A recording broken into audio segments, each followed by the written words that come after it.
Let's slip cast some pots. And while we're at it, let's answer a question I get from time to time. Can we reuse our plaster molds back to back? And the answer is yes. However, that wouldn't make for a very good video, so let me talk a little bit more about the plaster and why the answer is yes and the caveats associated with it. Really, the answer is yes, but it depends. So the past few videos, I've been gearing back up to slip cast some more pots, and I mixed up 2 batches of slip. This one here is my reclaim, and this is the raw virgin clay, straight from the manufacturer that I mixed up. These have both been sitting for several days, almost a week, I think. And the clay should be fully hydrated, but it needs to be mixed up thoroughly before we use it. I'm going to use this clay first, and then I'm going to go ahead and cast back to back, and I think we'll use this for the second batch. So here is the slip. It looks kind of foamy on the top. And I can feel there's some clay that settled to the bottom. So I'm going to go ahead and take my drill and mix this up real quick. All right, that's looking much better. Have this heavy cream-like consistency. So this should be good to go. We'll do the other one in a minute. I'll go ahead and raise the bucket up here.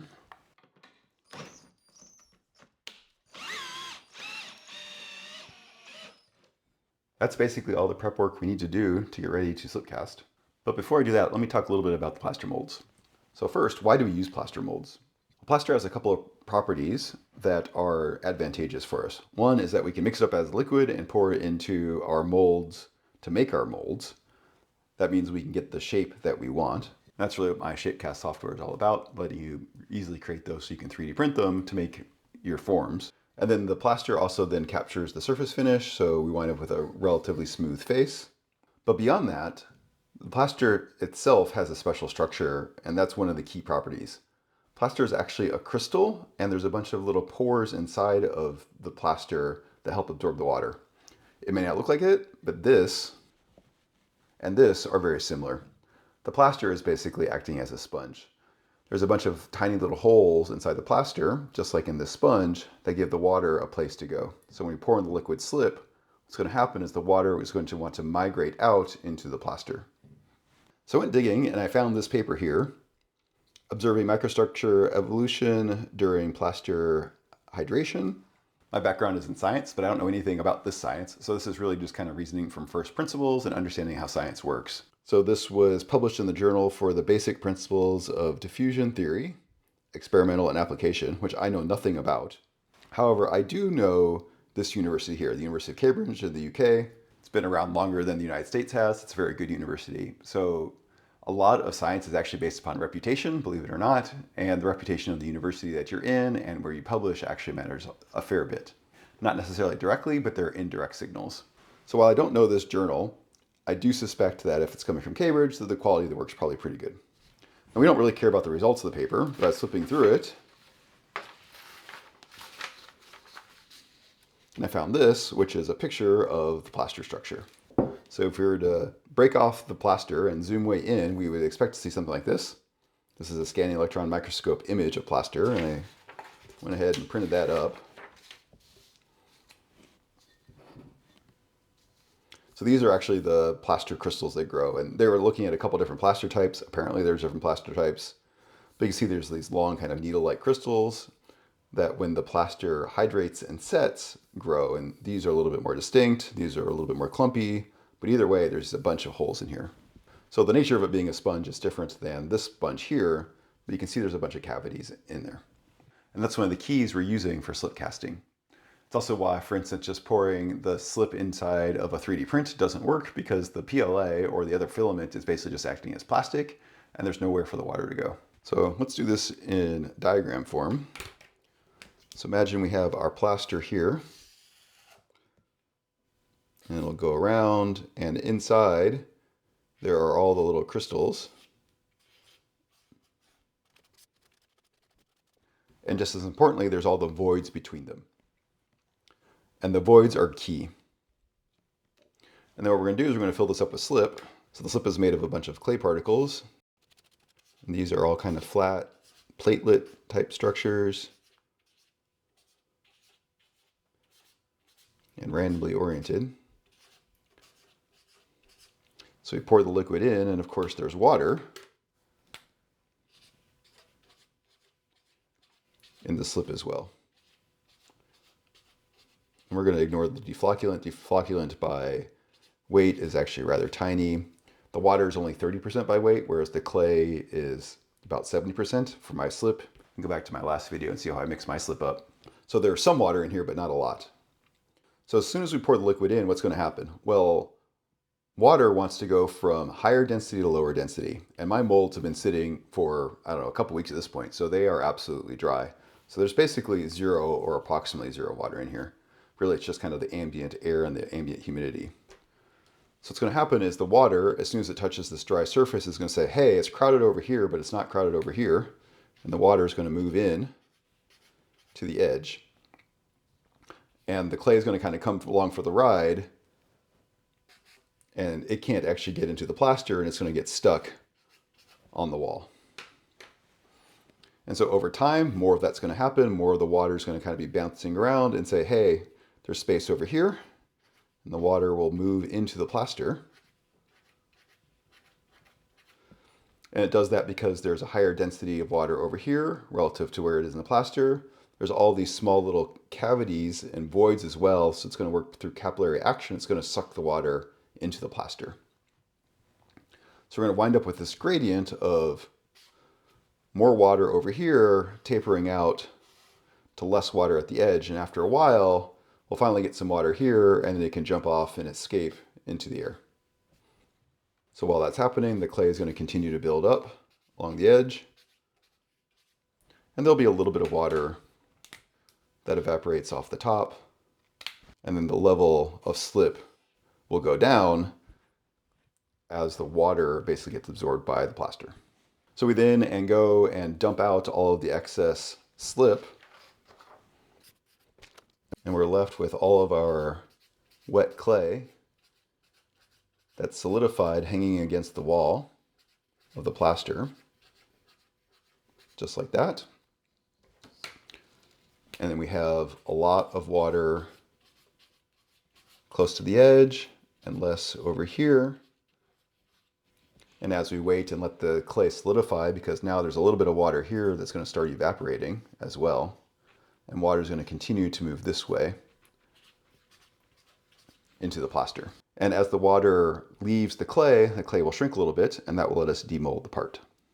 So really this idea of the water moving through the plaster both lets us slip cast, but also answers the question, can we use our molds back to back?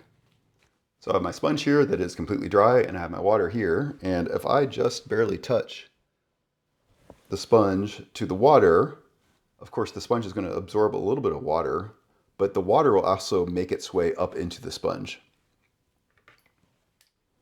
So the water is going to start moving this way, basically through the same action. And that's exactly what's going on in the plaster. Well, if I hold this here for a while, and don't worry, I won't make you watch that. Eventually the end of the sponge is wet. That means it is harder for it to absorb water until the water can manage to move it all the way up into the sponge.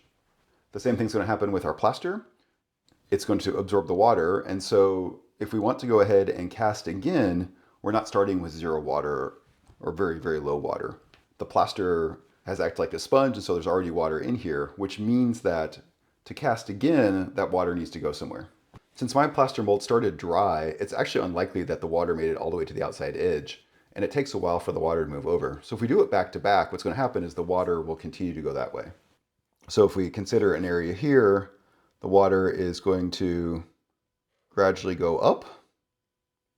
And if we consider another area here, it will take longer, and then it too will gradually go up.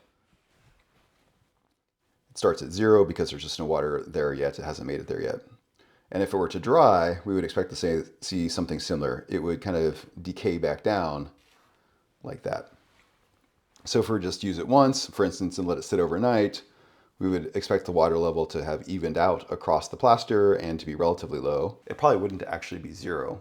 But if you cast every day, you would then have a more or less equal amount of water. And that would let you time how long it needs to sit to know basically how much water is absorbed, to know how much clay is built up. By doing it back to back, we're not starting at 0 anymore. We're starting, up here somewhere. And so it's going to be slower to absorb the water. And there's also already going to be water in here, so this one will also be not starting at 0. So assuming the plaster isn't completely saturated, it does work, it just takes longer and messes up with your time. So if you're really trying to nail the thickness of your clay walls, that becomes a little bit more tricky, but the plaster is still gonna be doing its job. All right, so that's all the theory. What does that look like in practice? As I said, I haven't used these in a few weeks, so they're completely dry, which means they're gonna be very thirsty for water. So they should be very eager to go ahead and suck up the slip's water. So I've got a handful of vessel forms here. I'm going to make a couple mugs, and to do that then I'll need my handle molds. So to start, I want to get a little bit of slip in the container so I can pour it into the handles. I want to go ahead and pour these full.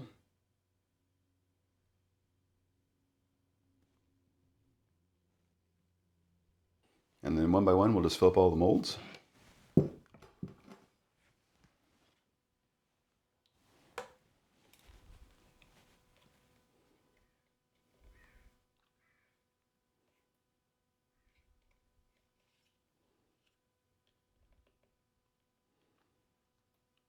Up into the slip well.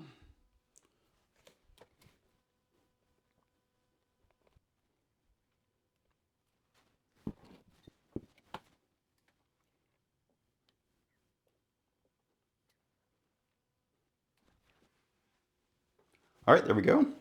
Go ahead and let the plaster do its thing. You can see the level is starting to drop just a little bit already. I've done this many times with my plaster and my slip, so I know that basically 25 minutes later, the walls are where I want them, which is also a preference in your own practice, how thick you want the walls for your pots. And that dryness of the plaster and how well it absorbs the water is basically also the answer to how long you need to wait. You basically need to experiment for your own slip and your own plaster and its wetness levels to figure out how long you need to wait, because the plaster is going to be absorbing the water and letting the slip deposit. So let's come back in a little while and we will dump out the excess slip.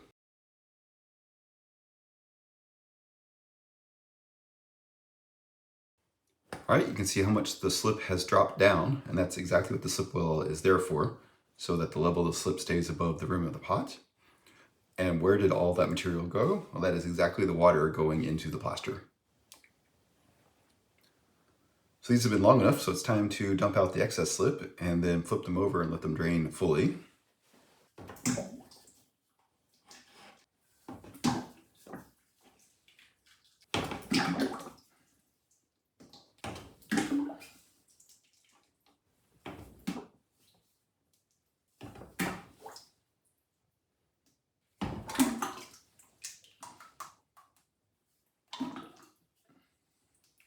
I let all these drain for about 5 or 10 minutes upside down. Then after that, I flipped them back up, and that's so that the pots don't slide out by themselves. And the plaster is continuing to do its thing. All the water is continuing to migrate outwards, basically trying to go from higher density of water to lower density. And of course, we are now getting some evaporation from the inside as well, since the pot itself is open to the air. The handle molds are also good. I'm going to flip these upside down so they can drain out. We cast these solid, unlike these.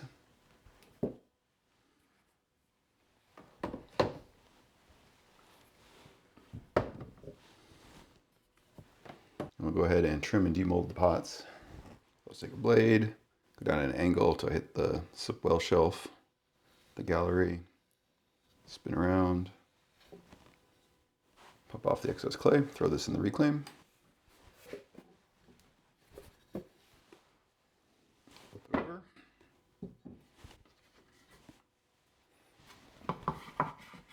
And set it down on a wearboard. We're going to use these again, so I'll just set them off to the side.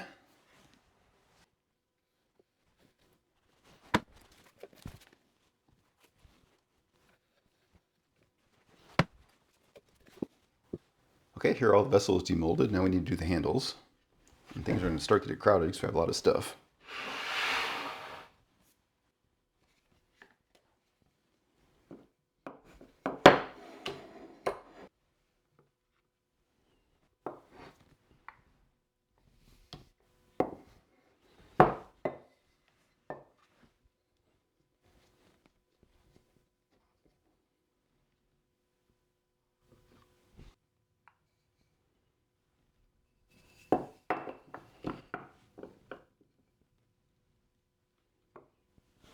All right, there are the handles demolded. I'm just give them a rough trim.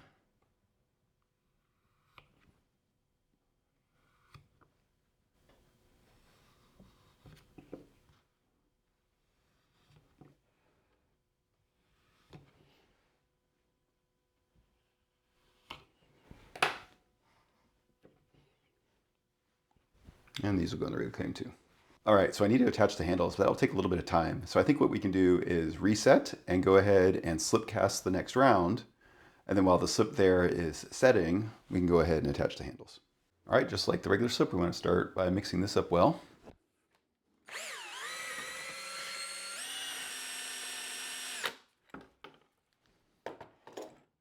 Now raise the buckets back up, and we'll do the same thing and fill back up the molds. I can tell that the inside of the mold is definitely damp, but the outside not so much.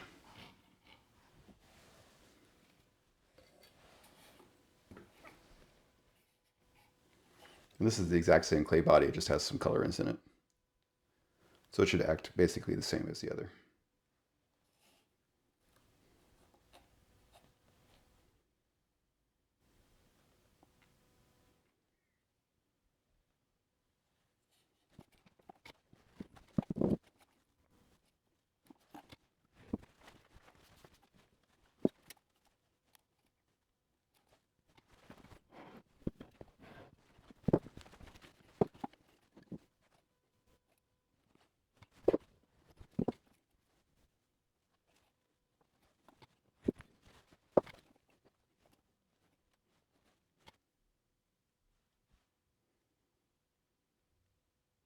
Just about out of slip, so I don't think we're able to do both bowls, but we'll do this one at least.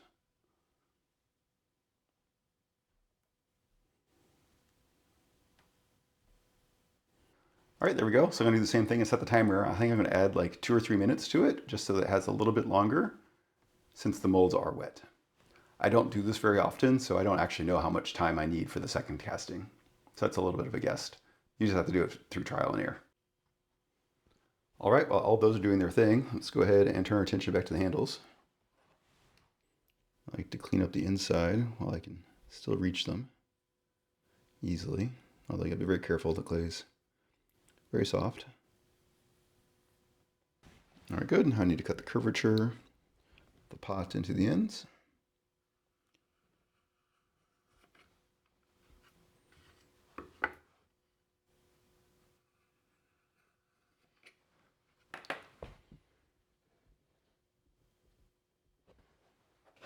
And this is some of the same slip I used to cast with, I reserved. Put on the end here.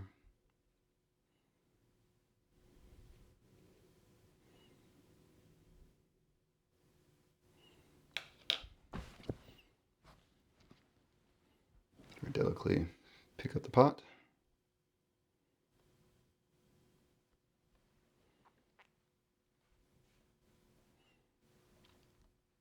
Stick it on.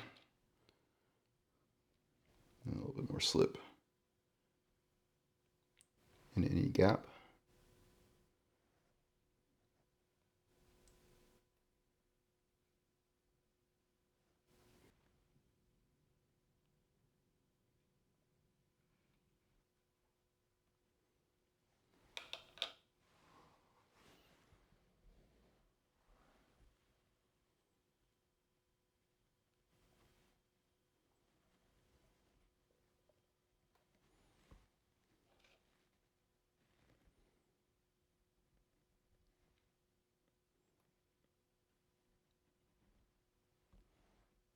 And these still need a while longer. So let's come back when they're ready to pour out the excess slip there. Now, same as last time, we'll go ahead and drain them out. And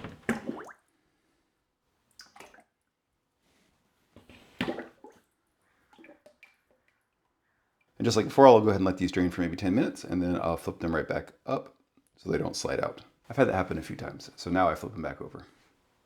All right, same as last time, we need to go ahead and trim things. However, we have another difference due to the plaster already being wet. So as I mentioned before, the dwell time for the slip is different. The other thing that's going to be different is how much the clay is able to dry while it's sitting here. Again, because the plaster is already saturated, it's pulling less water out of the clay, which means that these will likely be more damp and will have shrunk less. So we might need to give them more time. I gave it about half an hour, which is what I usually give, but they may not release like the others did.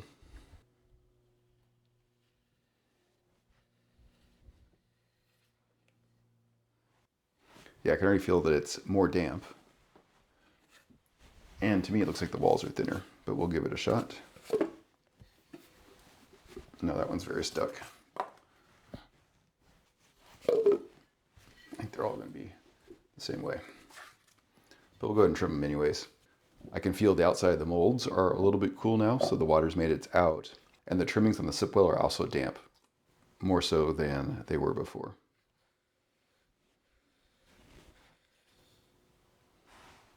So the bottom side here, I can feel the moisture.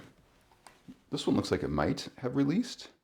They drop down just a very little bit. Basically, the clay is pulling inwards, and then there's a little bit of space on the bottom from it shrinking.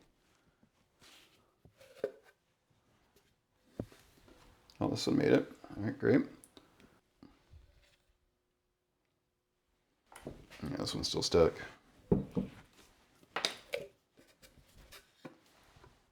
Yep.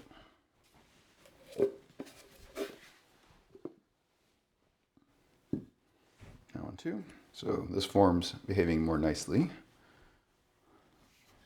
And then our one bowl. So we didn't have enough slip to do two.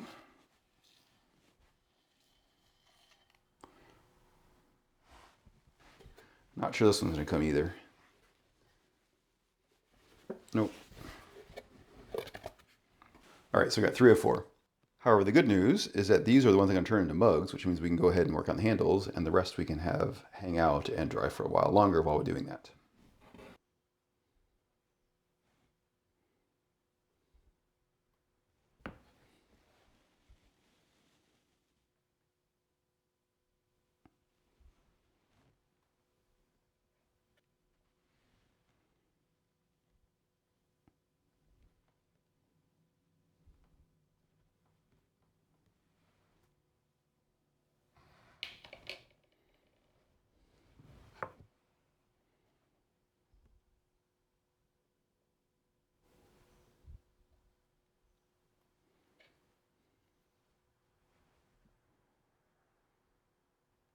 All right, there we go, 3 handles. Let's see if the pots will release now.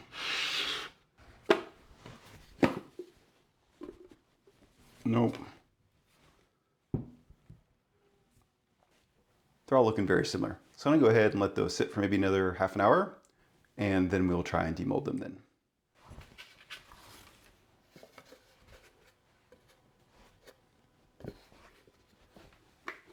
Yep, the bowl came.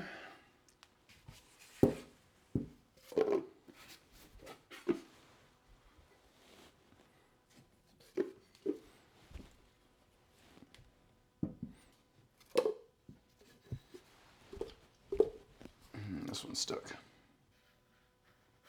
All right, we'll give it a couple more minutes. The other thing I want to do before these get too dry is to go ahead and stamp them all. Go ahead and stamp everything real quick.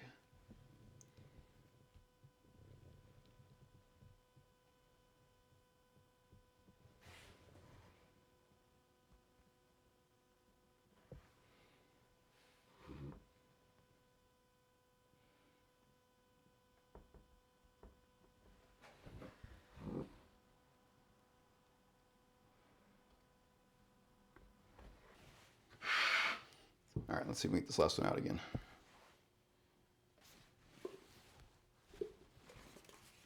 All right, it's still stuck. I'm gonna cheat and use a little bit of compressed air, but I'll do that off camera. All right, so I just blew some air basically around the walls, and it jumped up, so I know it's ready now. Just like that.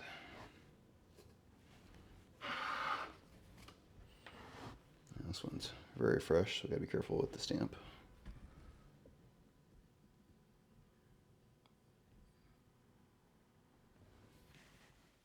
All right, for these pots, they are basically good for right now. They need to firm up more before we can do the next thing. And the next thing basically will be to clean up the rims and to clean up the rest of the handles. Until then, I'm going to go ahead and leave them covered overnight. That way the water levels can all equalize, particularly in the handles. The others, it's less critical. Just like that. And then the plaster molds can go back on the shelf. However, if you wanted to slip cast every day, we now have introduced a problem. Particularly these have much more water in them. So just like the water level goes up while there's slip in here and the plaster is absorbing the water, now the water needs to escape. And the way it does that basically is through evaporation. It'll come through the outside walls, which are noticeably damp now, as well as the inside, which is even wetter. So depending on your climate, the water may or may not evaporate very quickly.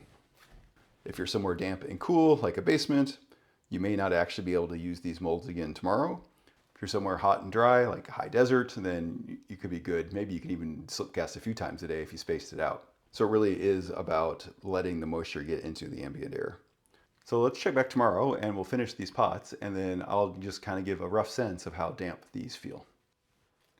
All right, it's the next day. So to finish up these pots, we need to do a few things. So for all the mugs, we need to clean up the handles and the attachment points. And then for everything else, we need to clean up the rim, since this is just where we cut it from the slip well. The pots are also now firm enough to handle, so I think it'd be good to compare our two slip castings. So I'm going to set the mugs off to the side since they all have different handles on them. And we can compare like for like. So we have the first casting and the second casting. Again, these clay bodies are the same. This one just has some colorants in it. And I don't know if you can tell, but this one is definitely a little bit thicker.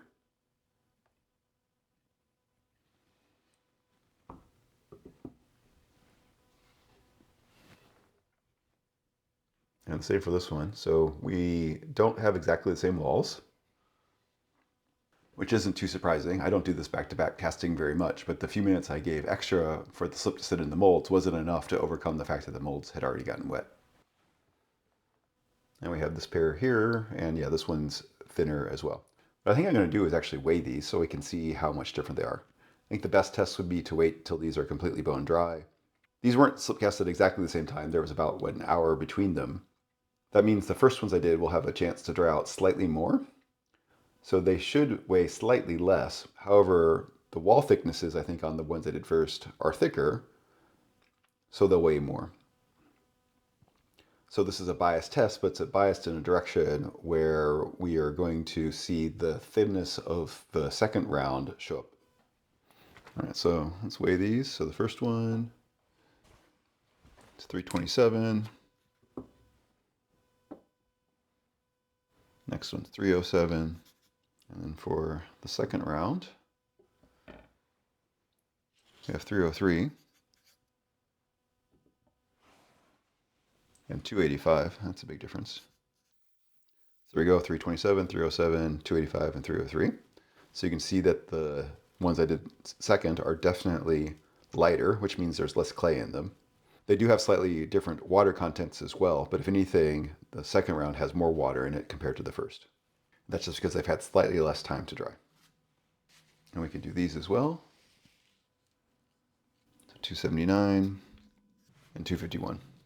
And the last ones I have pairs of are the big bowls.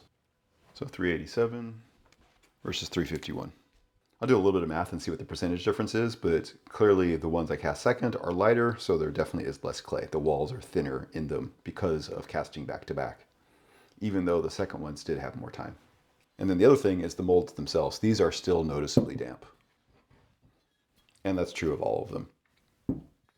If I were to slip cast these again right now, I don't think I'd wind up the thickness of either of these. They're probably closer to the second than the first, but these are already wet. So the same problem we had yesterday, we're doing it back to back, we're gonna have again today.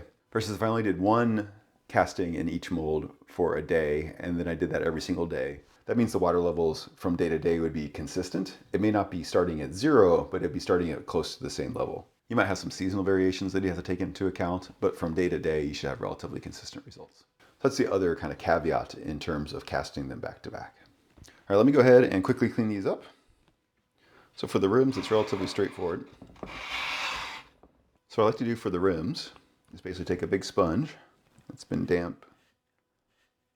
Let's go around. A little bit of pressure. These are getting pretty dry at this point. The weather's been warm. That rounds off that cut edge. And I'll give it one more quick wipe with a finer sponge. And that one's good. Set it right side up so it can dry for a second.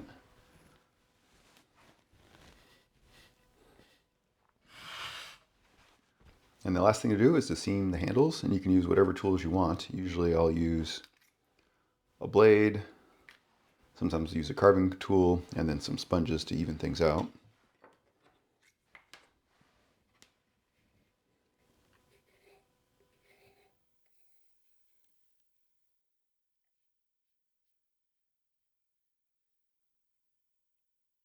something like that.